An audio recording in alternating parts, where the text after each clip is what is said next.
Hi, everybody. Welcome back to the Deconstruction Zone. Why are you laughing? No reason. I'm just excited. I'm excited to be here. Welcome back. We're in the same clothes as the last episode. But Don't give it away. Oh, maybe they didn't notice. Same location, same clothes. Just tummy's full of Jimmy John's. We do Tummy's- have Jimmy yeah. John's now. Yeah. But we're back, and we're glad that you're still listening to the episodes. We're very glad. Because Thanks that for means not no, leaving. because that means that they have listened to a handful with the four of us and have still found that they want to try it again. That's true. This is episode 3. Yeah, That's true. Yeah. Or 4, depending on our little spiel. detour. Depending on earlier. whether our That's true. Depending on how that gets really, depending on how Yeah. Dad over here wants us to put It's that all up out. to the boss. I don't feel old in any parts of my life other than this environment. I feel like I'm like good. the old man. I think sometimes you need to surround yourself with. Sometimes you need to be the youngest person in the room. Sometimes you need to be the oldest person in the room. Danny And did ask me the other day. He was like, "Are we your oldest friends?" And I said, "Surprisingly, no." Yeah. And I think he was a little offended. I think he really wanted that title of like being my oldest friend. But is Annie your oldest friend? How old is Annie? At like 42? 63. Oh, then yeah, she is. Yeah, but don't tell her that because we like her. She So. listens to the Don't podcast. let her- Oh, don't let dang her it. listen No, to this. Annie, I love you. Annie. I'm so sorry. Okay. we just talked about how age is. That we need to chillax when it comes Chillax a when it little comes bit. to I think that's age. true. Yeah. Well, Yeah. in any kind of denominational setting, like annual conference, Danny probably is the youngest person in the room. That's true. So Yeah. this is probably really good for him to be in a space like this. Yeah. That's Luckily in Methodism, I'm still, and I got 15 You're more the years of being cradle. the youngest. Yeah. So I got a little something. This has probably nothing to do with what we're going to talk about, That's but great. I got my lovely partner sent me a post on Instagram, and it's that The Devil Wears Prada Okay. coming out with a sequel. Shut up. Yeah, Sequel. sequel. Seen the I first one? love that movie. Yeah, I loved it. So With the original cast. that's as I understand it. Yes. Okay. Very cool. So I'm super psyched because Miranda Priestley is my muse. But what I will love that for say, you. I get the Yeah. vibes now. My question though is like, what is a movie that does not have a sequel that like you'd like to see a sequel to? Shut up. Yeah. Yeah. Dang. Do I need to just really like this movie, or does it kind of need to feel unfinished? Either or both. Because people have talked about whether or not there'll be a sequel to Barbie, but I don't know. Like, and as someone who I can just say Barbie was and still is my entire personality, surprisingly, I don't think I mentioned it enough here. So maybe that will be some changes coming I soon. don't think you have. That's impressive. Yeah. Thanks. I have more than one thing about my personality. Sometimes. Mm. So I think I maybe would Yeah. pick Barbie. Except what else can she do? I get it. Yeah. I'm with you on this. Like, so I'm taking the finish or unfinished out. It's like there are just some movies that are great, and you're like, I just want to keep the story going, even if it's Yeah. like not interesting, like cinema. You're like, I cared so much about these characters, I want to keep it going. Right. So my answer is, and I'm like a huge rom-com guy. Yeah. So The Proposal is like hand down my favorite movie ever made. Ryan That's a Reynolds, good Sandra movie. Bullock. I would Mm. watch a trilogy of those two. I would watch them as different characters. I thought that movie was incredible, and then for a long time it was my like go-to feel-good movie. Aw, you like because you're the younger. Yeah. It was before I met Annie, Oh, okay. Oh. but I thought that was both. well, I mean, I watched the movie well before. I watched it in college. Yeah. But foreshadowing. For sure, yeah, Yeah. foreshadowing. Yes, I sadly don't have any movies coming to mind. I have a couple TV shows though that like either one of them deserves a movie, and I'll get to that in a second, or needs more seasons. I think Lasso needs more seasons. Like Yeah. the story is perfect. Like if they never do anything else again, great ending, wonderful. There's so much more there. Yeah. Though, and I really think they could dive into that and have really good stuff.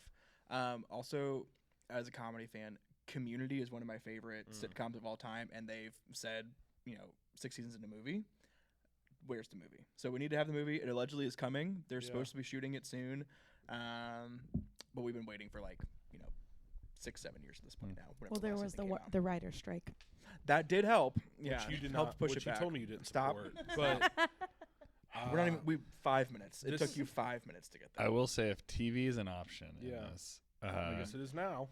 Sorry. The Good Place needed to keep going. That's the best show that I've ever watched. I loved The Good Place. I would also watch a grown-ups version of my favorite childhood show, which is Boy Meets World. I loved Boy Meets World. Like I would Boy watch Meets a World. movie or a grown-up version of it. Yeah. Yeah.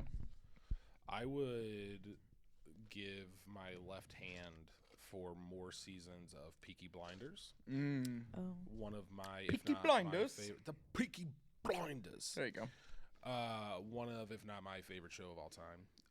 Absolutely brilliant. But movies, I'm a big Inglorious Bastards guy. Oh, great movie. So like a follow up to that, following the Bastards back to America after the war. Yeah. You know, checking up on like That could be dope. that could be dope. I could see that. Yeah, big Inglorious Bastards guy. Yeah. So. Other show is there was a show. It only had one season on Fox. I think I was still in high school, so like 2013, 2014. It's called Alcatraz, and the premise of the remember that. show was like this detective's grandpa was on Alcatraz, but then like he comes back to life, and basically all the prisoners in Alcatraz like disappeared one day, and then like they're all like starting to come back, but like they're still like in their like 60s bodies, but it's like 2014, 15, Okay. and then it ends on this massive cliffhanger, and then they canceled the show. Speaking of cliffhangers, Lay it on me. when are they going to bring the next season of Severance? Shut the front door. Yeah, Because Severance is great. It's great. Severance is phenomenal. Sadie, did you watch Severance? No, it's on my list though. Okay, because they got me into it. And Yeah. like on paternity leave, I was like, I finally have time to watch this. So I just need to go get pregnant.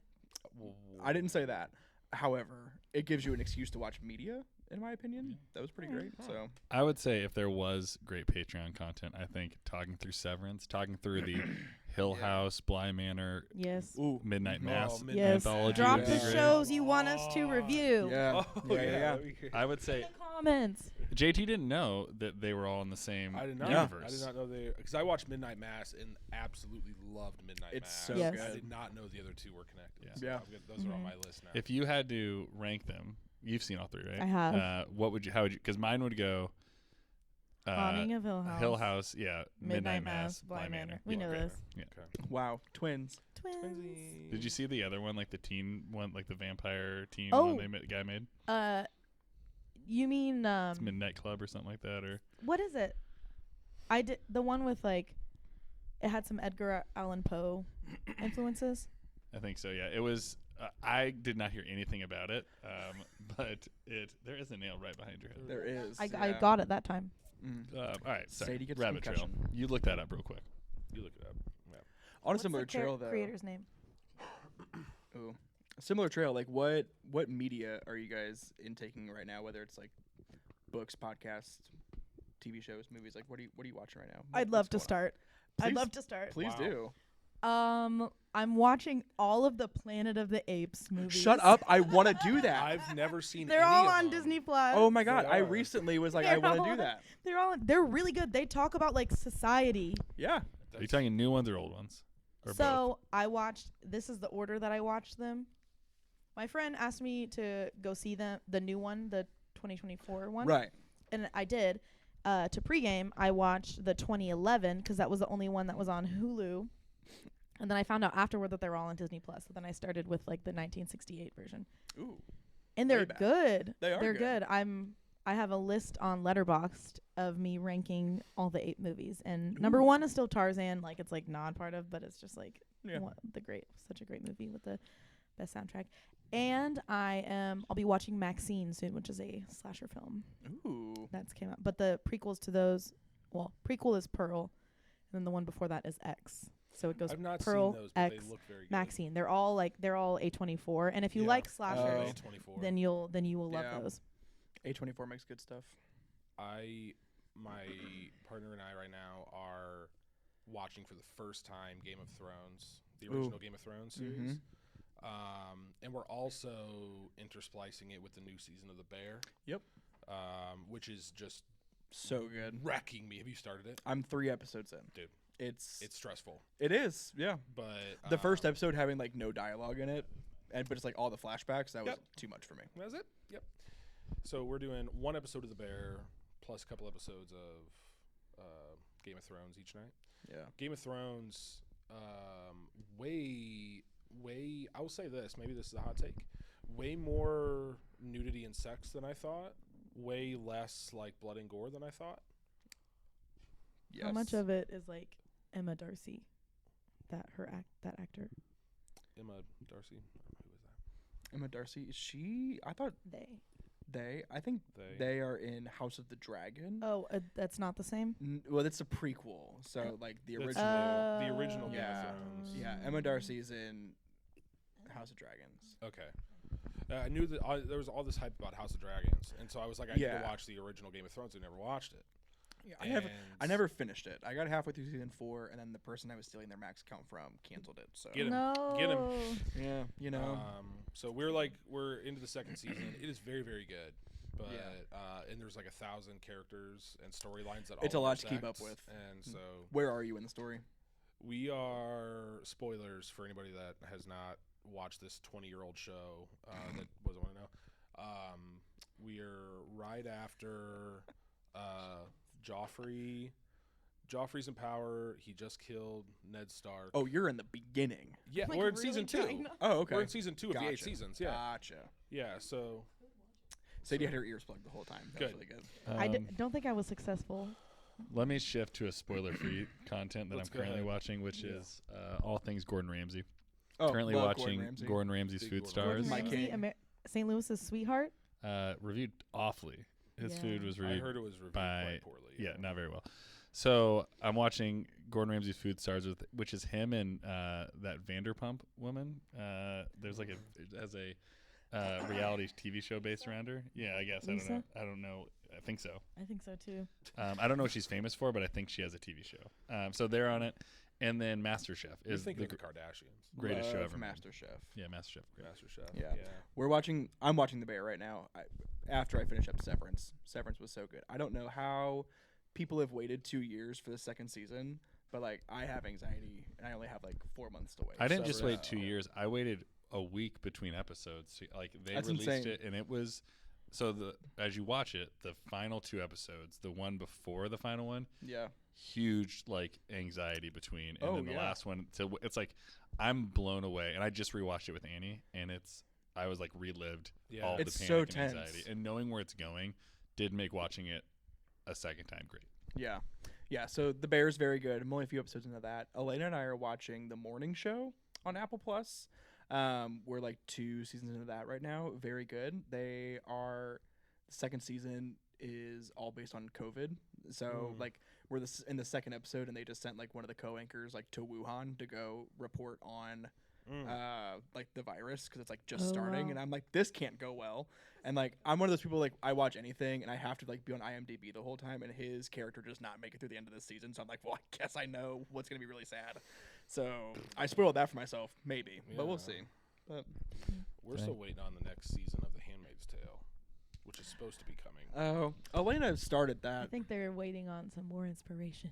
We were very, That's true. very invested in that Yeah. show, and it also ended on kind of a cliffhanger, and we've been waiting. Yeah, if Big fat bummer. they wait through this next election cycle, they might get some That's free writing true. for them. Yeah. They might, yeah. Anyway, What are we covering today? Well, Sadie. truly, I am asking these lovely, wonderful, progressive pastors to help me write my sermon. Woo! A little peek behind the I'm- curtain. Yeah. I just like that we are called lovely, wonderful progressive pastors. I think that's pretty cool. Yeah, you're welcome. Two of Those things don't usually like. Yeah. Well, not It's for- normally lovely and wonderful. I don't get that a lot. Yeah, yeah. We don't get pastor a lot either. Yeah, what are you That preaching? either. Sure. What are you preaching about?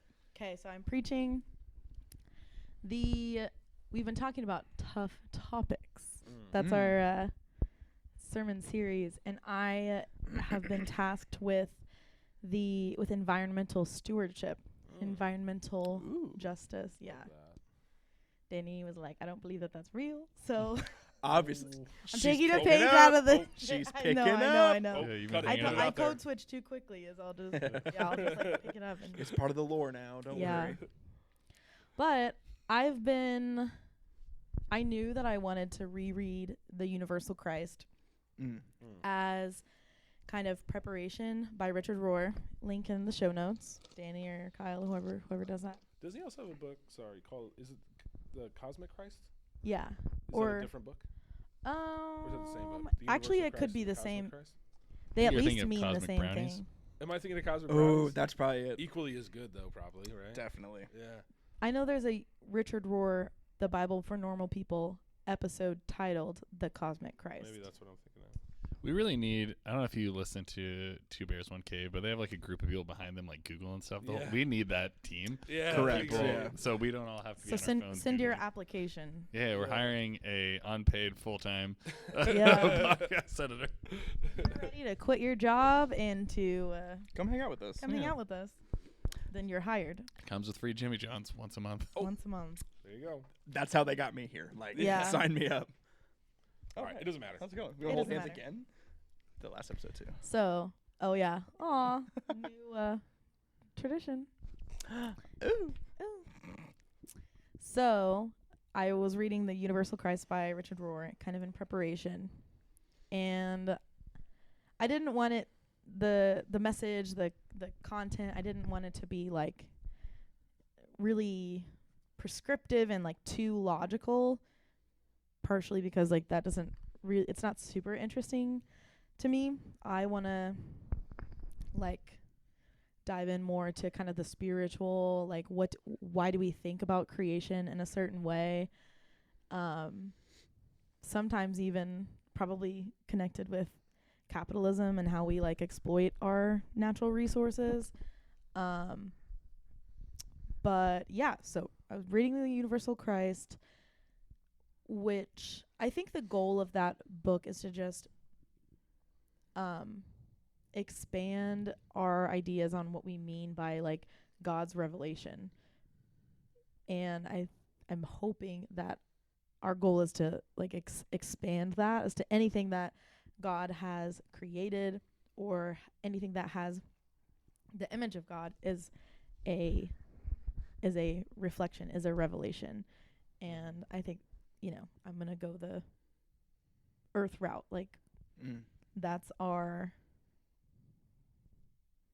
like how we live that out, I guess. So I think that if people like really took that seriously, if we really believed that, like Richard Rohr calls our world the first Bible, which is like it's a little inflammatory to say, but you know, like why don't we think that's true? Jesus is always like, maybe I am just giving the sermon, but Jesus is always communicating like deep, profound truths and oftentimes using nature as the example. So like, why are we probably because nature can't talk back or defend itself is probably one of the reasons why we exploit it. Yeah. But what are your thoughts? This is kind of like, it's the brainstorm. I have some things written down, but Do you have a particular biblical text you're working off of, or you just kind of right. Yes. Well, I do. Sometimes Yeah. there's like a group of texts people are working Yeah. from. Or So whatever. so far in my writing, I'm briefly referencing Romans 1:20. Ever since the creation of the world, God's invisible qualities, God's eternal power and divine nature have been clearly seen because they're understood through the things God has made. So humans are without excuse. But we're like doing a John study, so the John passage that I'm going to chat about is I think John 1:3 and John 1:14, I want to say. So the 1:14 one is, and the word became flesh and dwelt among us. But we'll kind of be like expounding on the word flesh. Like it's not that it was only Jesus revelation. We need to expand that. So what would be helpful from us? Because I think it sounds like it's going to be a dope sermon. Sounds like you're on like an interesting trip. But like, what would be interesting? Like, how can we engage in this? Because I think we probably all have interesting thoughts on. Okay, here's my first question. Have you ever heard anyone teach on environmental justice? And if so, what did they say? As I think about this, I'll tell you an initial story. When I was working at The Gathering, there was a set of pastors. It was me, Matt Miofsky, Matt Fulmer, Evie Martin, and Chris Abel. and every year, Name drop. Name yeah. drop. Name Name well, drop. there people are integral to this story, and so Evie every year would be like, we should do one on environmental justice, and it would get written on the board as liberal babble, and No, I think that people yeah. people really think that. and Yeah. and it was I think we ended up doing one when we were there, but I always thought it was joke. And then Evie, I think, actually did one when she went to her new church. Yeah. But I remember thinking about, like, so I grew up in the kind of non-denom evangelical world, and to talk about environmental justice was like you were this huge tree hugging hippie that couldn't like which is funny to even like articulate this, but it's like you abandoned the truth of the gospel and you were worshiping nature, right? Like it's like you shifted who was supposed to be worshipped, like because you've probably heard that narrative, right? Like if Jesus is all that matters, then that's what we focus on, and then things like the environment don't matter, or things like racism don't matter. Like what was the thing we No, that's been in our TikTok comments. right. They said like you shouldn't be worried about social justice. You should just be focused on Jesus. right. You mentioned that the week that I visited the well. Yeah. You brought that up to him. That was cool. Yeah. Which is so like I think that was kind of the narrative I had growing up. I was like, if you just cared enough about Jesus, then the environment would take care of itself. Where I think like this is a little bit of a shift from that, where it's like, yes, Jesus does matter from my perspective, is in above and through and can all of those things. But like because Jesus is so transformative also doesn't mean that we don't talk about the other things, you know? Right. I mean, I have never heard a sermon on environmental justice. Like, you know, and I don't know if that necessarily comes just from being in like a Baptist denomination. Like it just, not that it was just one of those things that like we just never brought up. Not that I don't think people didn't care about that. Like we had like, you know, great environmental minded people and that like even like some that worked in those kind of spheres, but it just was never brought about in the pulpit. And so like even like I always say, like when I came to Concord, you know, I wanted to be at a church that, you know, cared about these different justice issues, but like coming from a Baptist church, like I was just so narrowly focused on like, you know, racial rights and gun violence and LGBTQ. Like that's what I was like. I was focused on like those big picture ones. And then when I got here and JT was like starting, our social justice team does like one topic like a quarter, and all of the four of them like didn't hit any of those like big ticket items that I was thinking of. And one of them when I started was environmental justice, and I was like, that's cool. Like that's really interesting to like think about and like a cool topic. And then like when I learned like how much more in depth that they got with that, it was really interesting to hear and see. But I mean, it's really cool to envision that coming from a pulpit kind of space. I did it again. God damn it. Oh, I think we're good. I think you have heard one because David preached one since you've worked here. So shout out to David. Your sermons are forgettable, according to Kyle. But also, Is that what I said? Okay, cool. Kyle did not say that for legal purposes. Thank you. Yeah, I really appreciate my job here. And We need someone making the legal which one? disclaimers. Okay, but like I maybe just like didn't. Maybe I didn't. You like, might have connect been. it that You way. might have been out that week or something. It was. I think it was on our. It might have been on our questions Jesus asked. It was right. Was around it the Earth one Day. where he had like the soil on stage, or like is that? And he did like the maybe. planter. I analogy. love a prop. Yeah, he did. It might have been. We did one around Earth Day. Maybe that was. And then it we did one like that was environmental adjacent a Gotcha. little while later. But I do kids on Sunday mornings. I don't know what you want. I know, yeah, you're not always around. But yeah, we have done a little bit of that here, and our social justice team did an event last year which like yielded a small group that is now doing studies and stuff further about environmental justice and is kind of committed to this particular tract of justice. But I will say what I've heard, and this is not directed at us at Concord, just in general, when I've heard pastors give sermons on environmental justice, a lot of it is more based on like environmental sentimentality maybe, and not justice. Like it's like we need to care about the earth. We need to, and it's like, yes, very, very true. I think a natural derivative of justice. But I like think that's what I was trying to say. Yeah, like what That you're talking makes- about is not yeah. talking about justice as such. This could be helpful for Sadie, but Yeah. also for me Yeah. and for anyone listening.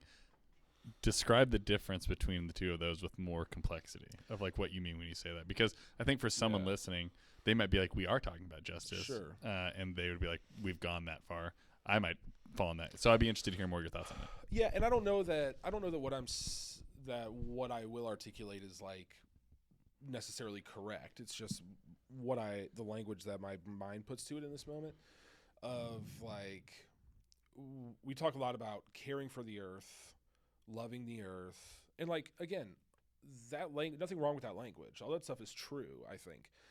But what we don't couple it with is talking about the effects climate change has on the global poor, and the effects that it has on our food production, and the effects that it has on natural disasters, which are, therefore wiping out people's homes, right? Like, so when we talk about, and I mean, this well-documented phenomenon, like even Bill Nye did a great thing on this several years ago about how, like, in the Middle East, climate change is affecting farms in like rural areas. So more and more young people are going to the cities to find work or to find jobs or whatever. They end up getting connected with extremist organizations and getting radicalized and all this stuff. So it's like climate change is directly funding like what we in America think of as terrorism, right? Because, but like we don't connect those dots nearly as much. But we do know that climate change, what we are doing to the climate, what we are contributing to the quickly warming climate of the earth, is affecting poor, impoverished, unhoused people much, much more than people not in those categories. And we're not having those conversations, and we're not having conversations about the capitalistic roots of climate change either.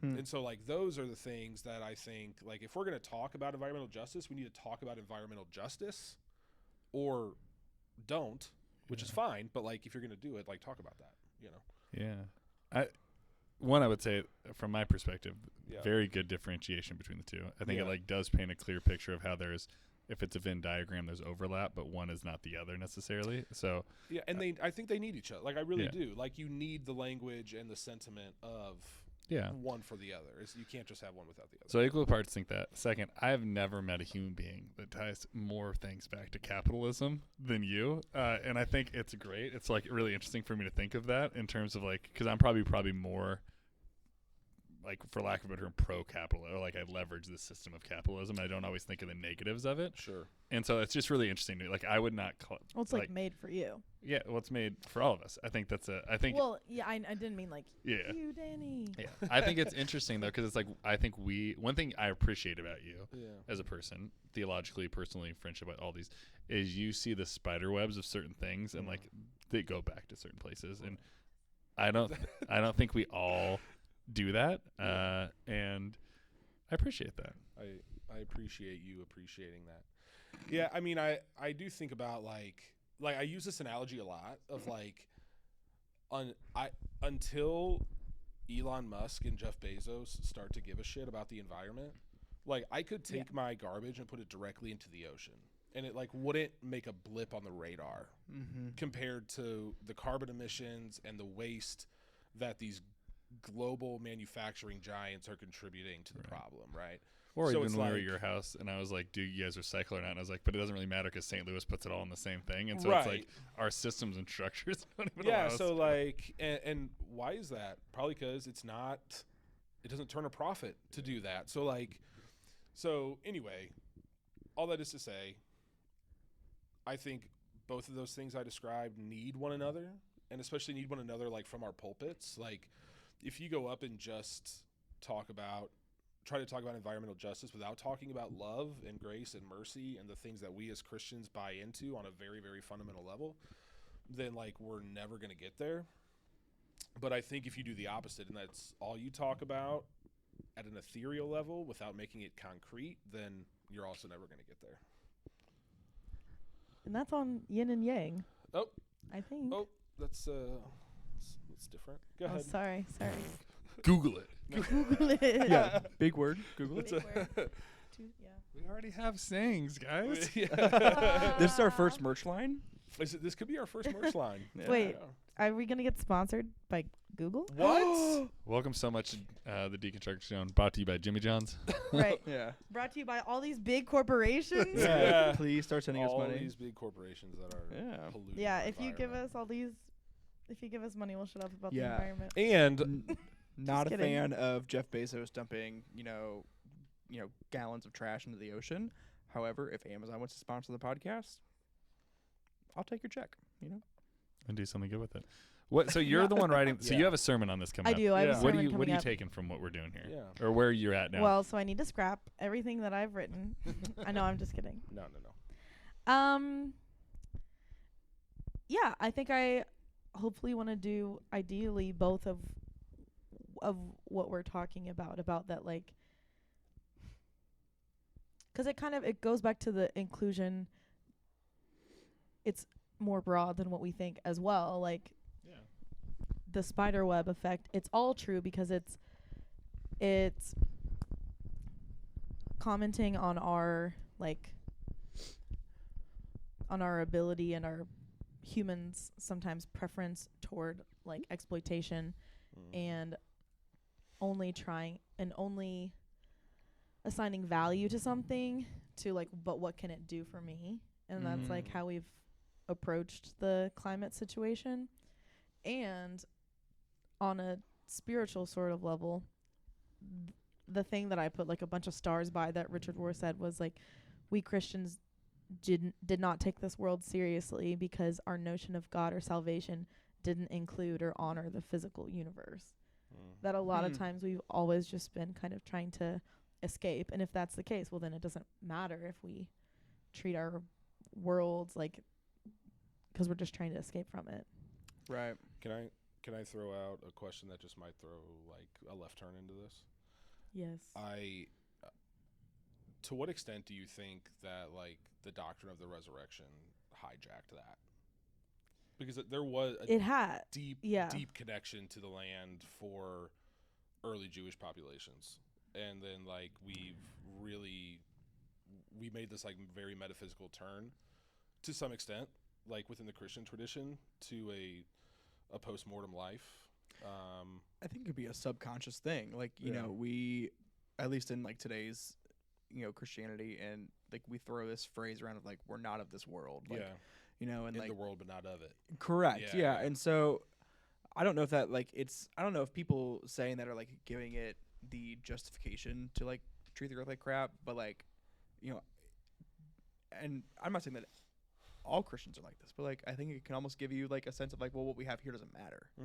And that is like language that gets thrown around, but like what we have here does matter, because like this is like God has provided us with this, like, and we are to be a steward of that.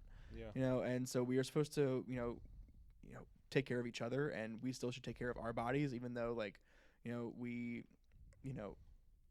talked about this on our first episode together, like what that means, but like we may not be here on this earth forever, we, whether it's with our subconscious or whatever, going to whatever the afterlife looks like, and whether it's heaven or hell, or I know that some of us have different views, and that's great, but I don't know, it doesn't give us justification to not treat what we have like crap. Yeah, I mean, I would say so. It's like you look at things like Left Behind, like the Christian work that's not Christian theology, but like Christian fiction. That is a theology has been built around of kind of like rapture, evacuation stuff. And if you've read those books or watched those movies, and this isn't one of the cases where the book is better than the movie, like they all suck. But if watched, I would say if you had to watch one, watch the Nick Cage one, because at least Nick Cage is in it. But like if you go through the reading of those, and like I remember going to like Hell House youth group type things. And like they would have us watch that at 2 a.m. and scare the shit out of us, and all those things, right? Back in the day. But think about the mentality of that, right? It's like the world, like Satan will come to rule on this world. He will destroy it, right? As like he's like tormenting the left behind, and then Jesus will come back and save and pull out the faithful after those 7 years of tribulation. But already the most faithful were pulled out, gave an insignificance to the world we lived in, right? Because it was a temporary holding zone till we got to where we were going. This is my temporary home. Yeah, It's Carrie Underwood song. Yeah, It is. Yeah. I didn't know that, but I would say that it's bad theology. But like early Christians were like, and I've taught this from the pulpit, like they believe Jesus was coming back tomorrow, right? And so, and not by any stupidity of their own, like they took Jesus' words seriously and or literally or whatever, or they were just excited, right? And like they took them in a way that was out of context, but like, well, of course he's coming back. Why wouldn't he come back in our life, right? Right. And so it is this like ripple effect, but it has become really exacerbated and exemplified in the 21st century in the time that we currently live in, where it's like you read that book and it's like planes crashing. And it's like the plane crashing into like forests and cities and destroying things and causing environmental effects is not even a part of that narrative because it's like there are people left that have to torment and suffer and they're trying to survive to make it to heaven. Right. And then making it to heaven and or not going to hell become the major agenda. I believe in a literal one of both of those, but I think like the example of how they go about that like is problematic. Like you don't have to live like the world doesn't matter, especially if like new heaven and new earth is actually a restoration of the current heaven and the current earth, right? Like, which would be my mentality of that. And so it's, I don't know, we built bad theologies that have made us become environmentally destructive actually. And if you believe Left Behind as like a Christian theological perspective, then climate change or any sort of thing like that don't matter because the earth is going away at some point, right? Yeah. Well, it's like even if, and this is my argument back to those people. Sorry guys, I got a piece so bad. Just keep this going. Yeah, keep going, man. Yeah. Even if you do buy into that narrative that Danny pees like every 5 minutes at CrossFit. He's very hydrated. Yeah, he really is. Takes hydrate or dihydrate very seriously. If anybody's listening, please. The door please, just closed, and we're like, time to talk about Danny. If anybody's listening, please come get us. Danny's been holding us hostage in Yeah. the basement, making podcast content for days. We've been here for days. He just gave us Jimmy John's. He just gave us Jimmy John's. Serious. This went totally off the rails. My response to those folks is like, even if you believe that Jesus will literally descend from some kind of metaphysical construct in the sky and come down and renew the earth and make it perfect again, we still need to care about what's happening to the earth because it affects the living things on the earth. Right. And it affects the suffering of humans and animals on the earth. Yeah. Because I mean, in the same way that, like, you know, the Book of Revelations is first century apocalyptic literature. Yeah. You know, again, Danny just said, like, those people thought that Jesus was going to come in their lifetime, because why wouldn't they? And that's centuries and centuries and centuries ago. We've had serious conversations this whole time, Danny, don't worry. But, like, you know, think about how many generations of people that have come and gone thinking that was going to be in their lifetime. And if those people hadn't taken care of the earth for like us to get here, why can't we continue to do the same? Because what if Jesus does not come back in our lifetime? What if it's, you know, our kids or our grandkids or our great grandkids, you know, and if that's what you believe, that he is going to come down like from the sky and descend down like he does in, you know, in movies, like, you know, I don't necessarily believe it'll be like that, but you know, if that's where you land, why would you not want to make sure that he has some place to go? You know? Yeah. Well, and let's not ignore like the social aspect of, you know, climate change as a problem for the Earth's climate as a result of the Industrial Revolution. And so it's like, let's also talk about the social aspect of, like, we talked about sin a couple episodes ago or something, maybe something like that. Like, let's talk about the social aspect of sin and like the way that we have socially not stewarded our technology well into such a way that we are actively destroying the earth, and we're refusing to stop it because stopping it is not going to help us turn a profit, right? So like, let's, you know, for the majority of Christian history, this was not a problem up until a few hundred years ago, right? And then the way we've put our pedal to the floor on this problem with our technology and known about it for a long time and have still refused to do anything about it, that's also something we need to have an eye on. It's like a little existential thought, but kind of a question. for the group chat. As a species, do you think that we've like progressed too far too quickly? Like to our own demise? Ooh. I heard one of my philosophy profs in college talked about this, and I don't know what we were talking about in class, but I thought this was a very, very interesting perspective, like on this idea. We were talking about sin, or like we were talking about the fall, like in Genesis 3, and thinking about this idea that like maybe the fall was like the self-consciousness of human beings.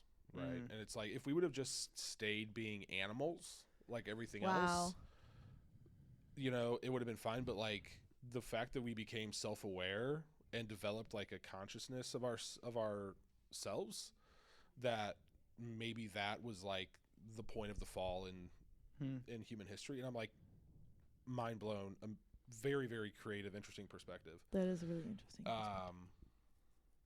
But yeah, I mean, and I think that like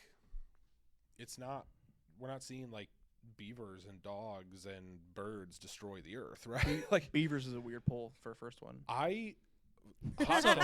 Aren't beavers actually bad ecologically? No, cows are.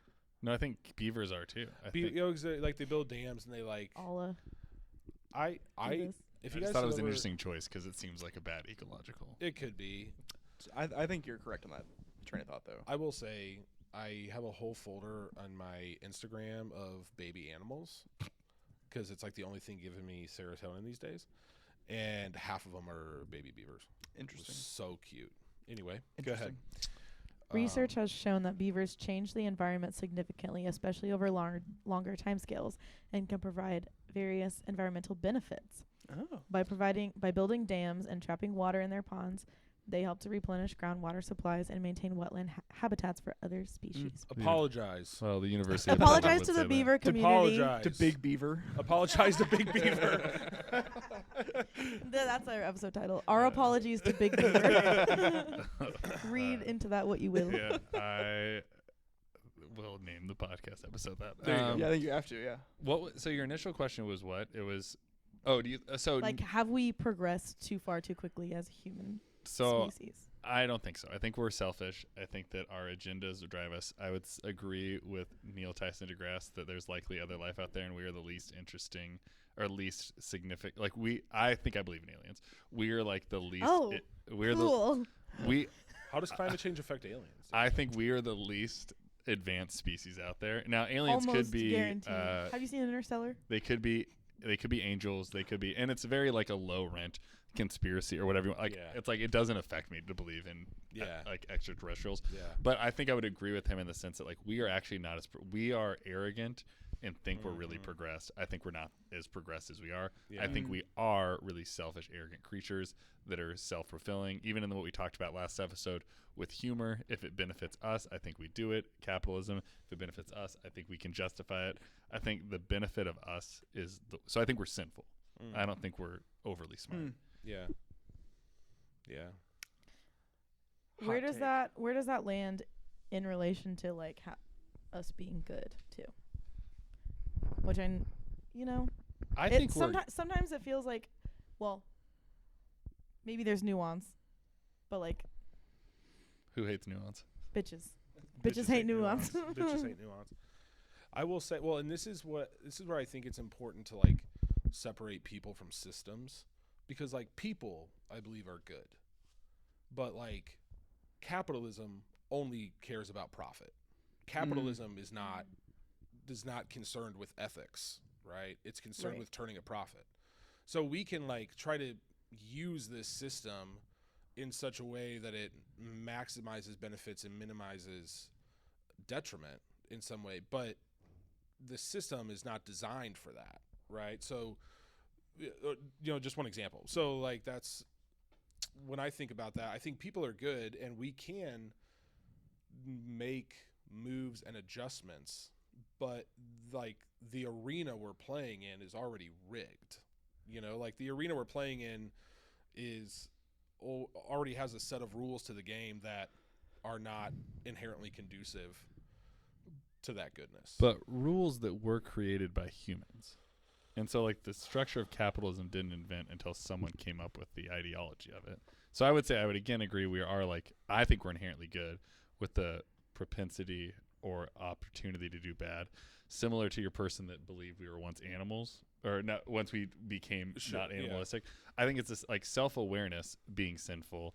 Like, that's essentially saying the same thing. Like, once we became self-aware, we became self-aware of our own, like we became the most important. I think that's what that is. And so, like, the struggle of sin and humanity is not putting ourselves first in everything, in my summation. But I think we are inherently good. But I think capitalism capitalism wasn't created when the earth was created. It was created by humans. Right. And if it's a sinful system, then it would have to have come from us. So we're the ones that created this, right? So it's like the structure didn't exist forever, and we are inherently good with the propensity to do bad or sin. But, like, that's where the nuanced question. Like, I think when we talk about sin and all of this, like, we're these blank slates, or we're these sinful people, or we're these good people. Like, I think there's actually no nuance to it because we don't want that. Yeah. And so it's like, I think you don't want to hold, or we, like us, we don't want to hold being both fundamentally good, but also, like, we are flawed and will forever continue to mess up too. Yeah, I think so. It's like we can be inherently good creatures that continually make mistakes. But I think Emily said this really early on in the podcast, like, that if someone described sin to her as, like, she was told that sin was her identity, right? And, like, she used the analogy, like, if it was like, this is inside me and a part of me, right? But if you had cancer, someone wouldn't say you are cancer. They were like, you have cancer, right? Yeah. And I think we kind of treat sin like I think it's a cancerous thing that can grow as much as, unlike cancer, but as much as, like, we allow it to grow. Like, we can create that to grow. But we are not sin. But we have that cancer that can thrive. And I think we can create the ecosystem for those things to expand, grow, and take over. Yeah. That question hurt my brain, and I'm still kind of, like, spinning. So don't wait for a response for Kyle. Well, and I also think it's like, thinking about sin, there's, like, a million ways we can conceptualize sin as an idea, I guess. But one that I've found to be really compelling is this idea of, like, the human, like, our relationship to sin being like the goldfish's relation to water. Like, it's just something that our world is submerged in. And this idea, like, it's a reality we can't escape on our own. And sin is, like, the propensity to do bad, painful things to people. So, like, this analogy breaks down, obviously, but, like, I'm not still talking about the goldfish. I was like, do we need to live in a bowl of sin to survive? Like, we're pulled out of it. Yeah, no, I was taking like, it down. How to do the we most develop niche level. gills? Just, like, the idea, spiritual gills. the idea of a world that is just submerged in this reality, as opposed to, like, sin being individual acts that are or are not sinful. Like, individual acts can be good or bad, right? Like, we can talk about that. Like, good and bad is different than maybe there's more nuance there, but, like, good and bad acts versus the overarching reality of sin in creation, I think, are maybe two different conversations. And, like, we have a propensity to choose the good or the bad act, even though we are constantly in a world that allows for the bad. If that makes sense. Yeah, that does make sense. I like that. Could it be more metaphoric? You may think I'm dumb. You probably do. Is it more metaphorically like a dolphin or a whale, where, like, using your same analogy, but, like, we are submerged by sin, but, like, I still believe, like, your point too, like, we as humans are inherently good. It's just that because of the world that we live in, like, sin is there. So, like, jumping out of the water, for the breath of fresh air is either us doing good, or you could even look at it vice versa, and, like, that could be sin. It's a natural part of who we are, and so that's a part of, like, our evolution as people, both, metaphysically and, part of our surroundings. But are you able to take that analogy and somehow preach on Jonah and the whale? No. like the honesty. Incorrect. I was like, did- we could go so many different ways. The dolphin's a mammal. Like, that's Yeah. the dolphin doesn't find her identity. Also, in it wasn't being a whale. fish. It was a big fish. Yeah. Um, My Old Testament professor printed out a bunch of articles about how someone was in real life swallowed by a fish. I realized that what I just said implies that Jonah was not real life. And I don't know. Do with that what you will, I guess. It probably wasn't. Let's just throw it out.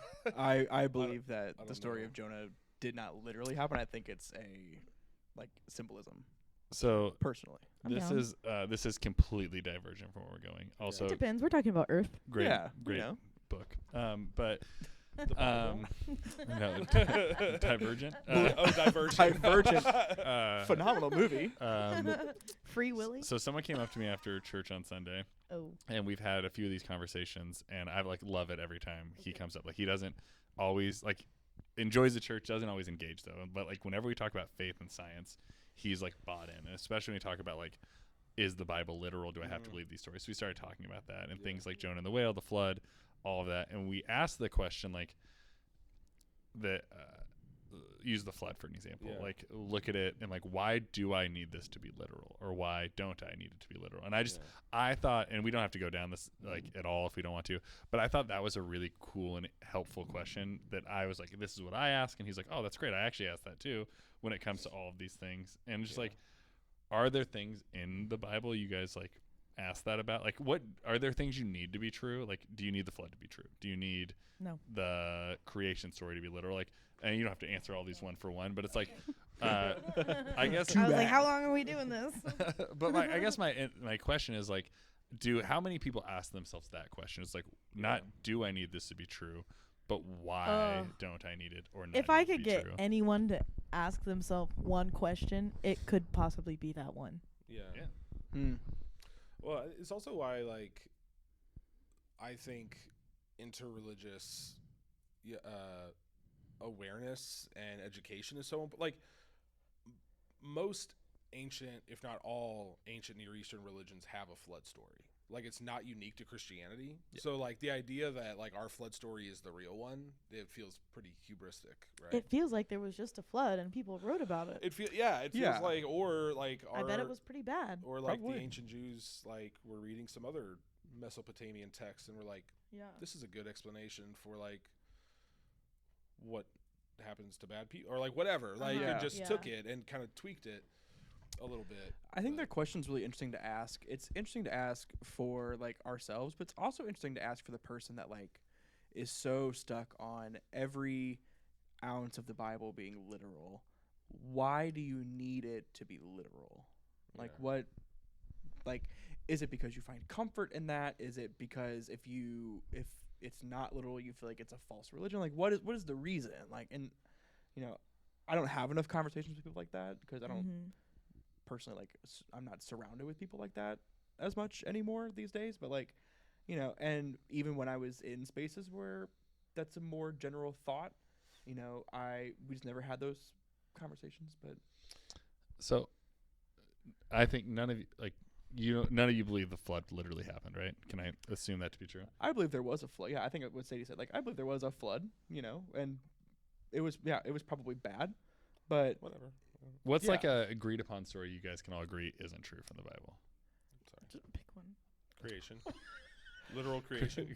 Literal 6-day creation. I did not like that answer. Yeah, Just kidding. She said, just pick one. Yeah. Okay, so we'll say creation story. Yeah, I think- and didn't I think say I agree. it that loud. I think I just said- a 6-day creation is Okay. hyperbole. So let's literal say, 6-day so then creation, why, so here's this, again, let's practice what we're saying as an exercise for the listeners. Yeah. Why This is do going to be really helpful for Why do someone. you not? It could be for this topic, actually. Could be, This yeah. is about creation, It's right? about We're caring about You creation. know what? I'll find a way. So why do you not need the creation? How does the creation story not being true? No, I don't. It's cool if it is true. If it, So you don't care either way. yeah. So ask the question this way. How does your understanding of its validity or truth, not because it could be valid and not necessarily historically accurate, how does that impact your faith? You being it could be either one. How does it impact your faith? Or maybe you say it's not literal. How does that impact your faith? Maybe you say it is. I want to know the actual, this is how my belief in this impacts my faith in God or Jesus or whatever you would say your faith. I would articulate it. This impacts my faith in Jesus this way.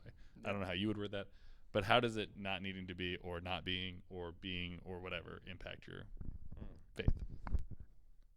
I mean, for me personally, like, I believe that creation happened. I believe that. Obviously. Thank you.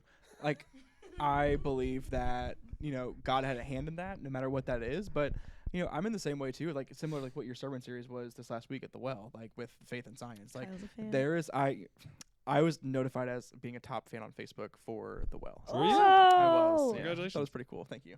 Wow. But I like whether it's evolution, whether it's the Big Bang, like whatever that is, like because there is, we have access to science, and I believe that God gave us, the consciousness to be able to diverge into these kind of conversations. So whether it's those things, like to me, I can believe in those things and still not take away like the artistry of the creator from those things. Because like if it is the Big Bang and that's how creation started, like the universe started these days, like what a weird coincidence of like all these things that happened. Like that's like even like Neil deGrasse Tyson is like this is like a one in like a 6 trillion chance or whatever the massive number is that that these things can happen. And like and whether it is evolution, like how cool is it that like we evolved into where we are today. It's like those things don't scare me in terms of creation. Like because even if it was like Moses, we believe wrote the book of Genesis and is the one that transcribed the creation story. But he wasn't there. He wasn't there. Right. And so like how does he know? So I think it's great. I think it's hyperbole, but personally, like what we have in our Bible, I think it's a great reminder of a story that like everything that we see in terms of creation and like how we should take care of these things is given to us by like this great creator that is giving us a sustainable life, with what's around us, whether that's the animals and the water and the air that we breathe and sunlight and darkness and all those things. But that is my reason is why I'm cool with either is like hopefully we should come to the same conclusion. Yeah. And it's because it doesn't like that other part, the literalism part, just Yeah. like shouldn't be an issue. Right. But that's on the Bible and in these truths being truer than literally true. It's because hopefully whether or not we believe in a literal 6-day creation or evolution or Big Bang or yes and or neither one. Yeah. Because like there was a day in my life where I did believe in 6-day creation, and like and that's the thing too is like if like my mom used to always say, I don't think I've said this on this podcast, but I've said it on ours a lot, is like my mom used to tell me when we were a kid and I would ask like these really deep theological questions, she'd be like, I don't know, but like you can ask Jesus someday. That was her response. And like so hopefully I get to ask Jesus this question someday, and if he's like, yeah, it was 6 days, I'm like, good shit, that's awesome. like go you popped off. Yeah, pop off, queen, like slay, and that's popped off in the 6 days. Yeah, that's so cool. Like and like that will not deter my faith. Like I won't have like this like huge wreckage in my brain of like, oh dang, like I really thought that I was right about this. Like, this is a thing that happened. I mean, similar like to the flood. Like I'm because it is in so much like so many different documents of religions of text. Like to me, that says there's a good probability that there was a big flood around all the times that these documents were being written about. I don't know if I believe that the entire earth was covered and submerged in water from the Himalayas to Hawaii. Like, I don't know if that's what I believe, but in what the known world was at that point, there was probably a pretty decent sized flood that wiped out a lot of humanity. I think I believe that. You want me to go? Yeah. Danny's Okay. He's not going to answer. Danny's Come not on. going to answer. I feel like I've answered a lot of questions. We asked you your SAT score We did. before. And I didn't know the answer to Didn't know the it. answer to it. There's a difference between truth and scientific validity, right? I don't think the early Israelites who wrote the Genesis account were doing science. I don't think science as a concept. I think that's more of an Enlightenment concept, right? I mean, before the Enlightenment, it was natural philosophy, right? And so, I mean, you have philosophers and thinkers engaging the natural world, but not in the way that our scientists are engaging them. So thinking about the category of thought that we assign to cosmic origins and this kind of thing, not a category of thought that was relevant or interesting or whatever to the ancient Israelites and the ancient Near East.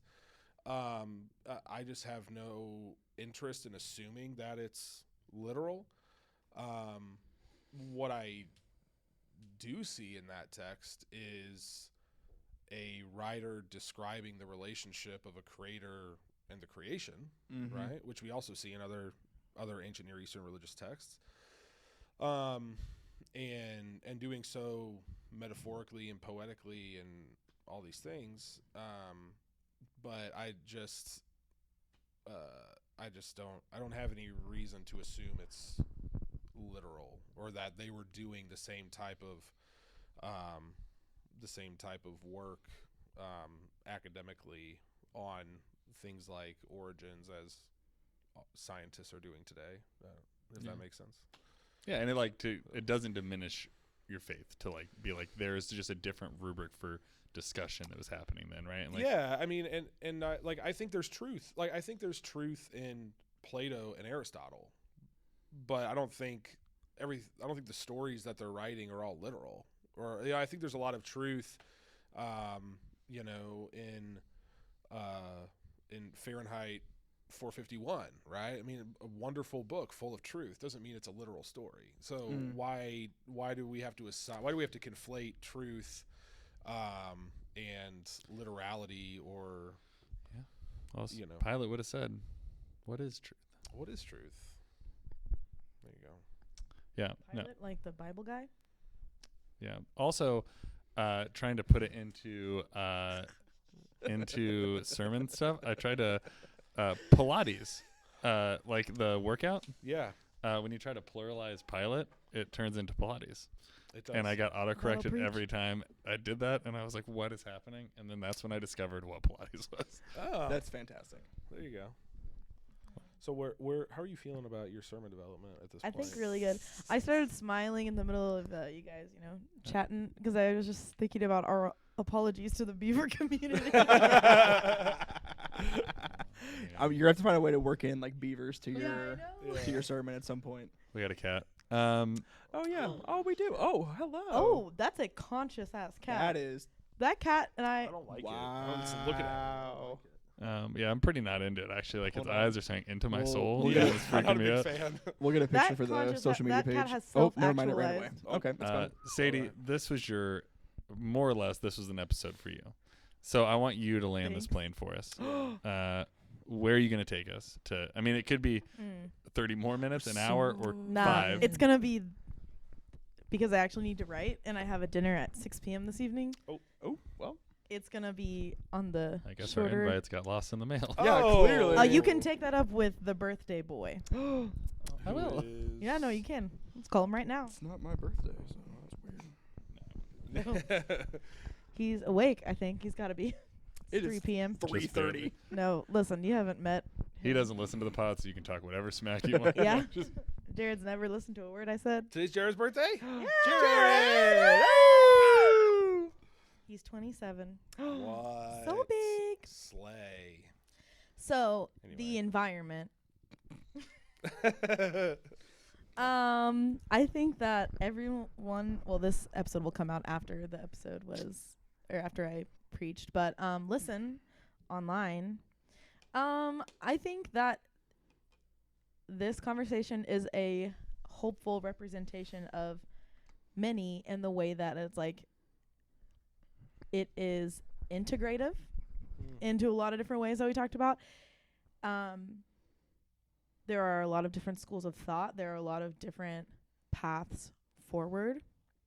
But I think that the key with this topic, just the same with probably any topic that we can talk about, is to, as the Bible would say, to take every thought captive. That it's like that is a better way to live instead of just in autopilot the whole way. Like we should be thinking about where our clothes come from, where our food comes from, the implications of all of that, because like how we do one thing is how we're gonna do everything. So if we're exploitive, and we are, like what are things that we can do to just like slightly get a little bit better? Sure. Because that, like, in the way that vulnerability begets vulnerability, that this might have been the previous episode, but it's like doing one little thing for your community, your environment, your world. Like, it's only just going to have a domino effect. So take every thought captive, take every purchase captive. Where's your money going? Where are you voting? Who are you voting for? Are the beavers ruining the Are the beavers are the beavers really in charge of our society, and we are all just I cannot with the beaver slander from Danny. This is not cool, Yeah. man. we have work to do. Our PR person is going to be going crazy for the crazy? for our Our emojis. PR person's Guys, also. I Danny. want to circle back to this though, because this is, let's go to capitalism here. Here we go. They are not bad for the environment, but they are bad for humans. And so it's like the person that I heard it, they they negatively impact like flooding and damage to highly populated human areas. Oh, cool. Sure. And so it's interesting The flood? that it's like, oh my gosh, the Was flood. it the was flood! from beavers. Oh, we did it. This is enlightenment. Oh man, this is fun. Play the music. Play the music. Whoa, that's good. Look at that. Oh Uh, gosh. Kyle, Dan, What I thought you were gonna say, will you pray us out? Yeah. That's what I thought you were no, gonna but you're the best at telling people where to find us. So send us out. Yeah, please. yeah, check us out on all of our socials. We are wherever you can find us. And make sure that you like and subscribe everywhere you go. Tell all your friends. Smash that subscribe Smash button. the subscribe button. If you've been looking for a way to like bring up something with a friend or a family member, Yeah. no, I actually think that's true. Like how to start a conversation. If you're This like, is it. if you have some friends that you're like, I kind of think that you could deconstruct. Just Yeah. send them an episode. Yeah, And see what happens. Pull us up on YouTube, invite them over for dinner, and then just watch them while you're eating pizza. You know, all kinds of fun stuff. But drop all your comments in our in the comments, or drop all your suggestions for what you want us to talk about in the comments. I have dad brain. But anyway, it's time for us to go. So make sure that you embrace the the journey. journey. That was awful. Literally. That's staying in.